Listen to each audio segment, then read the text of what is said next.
what's up everybody? It's your mortgage expert, Brian McCauley here. So are you looking to buy a house somewhere in the state of Texas, hopefully the city of Dallas, and you're relocating from a different city, maybe changing jobs, maybe keeping the same job, maybe moving remote, maybe you're self-employed and you want to know what are the rules when I move from state to state, city to city, so I don't get pinched on my pre-approval. Stick around. In this video, I'm going to teach you everything you need to know.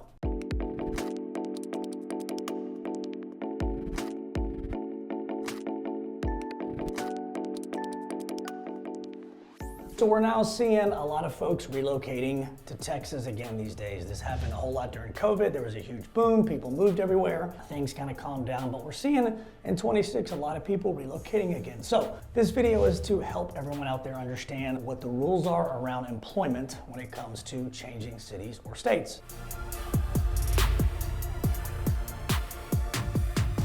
For the self-employed people out there, they are the hardest, so I want to make sure that you guys are aware. If you're self-employed, you run your own business and you move from city to city, state to state, there will be some requirements around that. First off, we have to know what you do for a living from a self-employment standpoint, and if relocating from a city or a state is going to affect the ability for you to earn income in that business. Now, if you're digital, you can work from anywhere, no problem. We'll get a letter from your CPA stating that, no big deal. If you've got some type of brick and mortar, let's say a landscaper, somebody that's got a shop, right? They're leaving New York, they're coming to Dallas. What's the deal with that shop? Is it going away? What's the deal with that landscaping business? Is it going away? Do you have to start over? Are you holding people back? All of this affects the ability. So self-employed people, just be mindful. We're gonna dig in, I'm gonna help you, but we're gonna make sure that the relocation of the business will have no adverse effect on the ability for you to operate and earn income. Number 2 and 3 are the easiest ones. So number 2 would be somebody that is staying with their current employer and they have the ability to transfer or be 100% remote. So let's say you live in California, you work at a 1-2-3 company,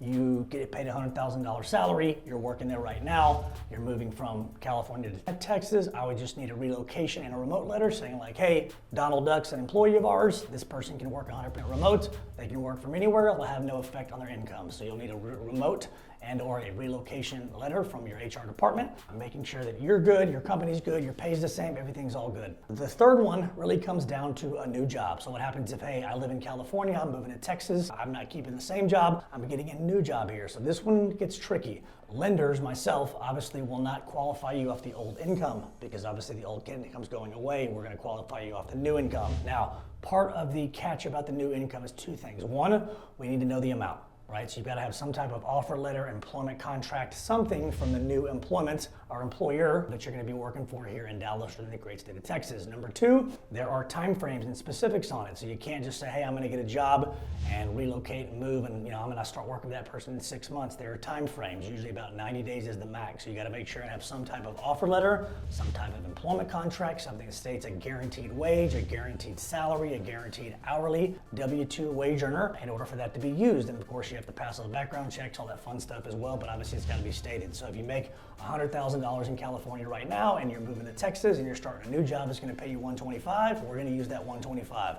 I'll get the letter from ABC company, we'll validate that it's good. If you're starting on that job, obviously before you buy the house and before you close, you'll have a pay stub, but sometimes people don't. They're kind of in that gray area where they're relocating and they've got a new job, they're coming here, they're buying a house, they're starting that job a month after, which is totally fine. We just got to get your paperwork in line. So relocations, remote, transfer, self-employed, new employer. You have an employer right now that you're working with or working for and you're transferring and there's bonus or maybe commissions associated with territory for sales folks out there.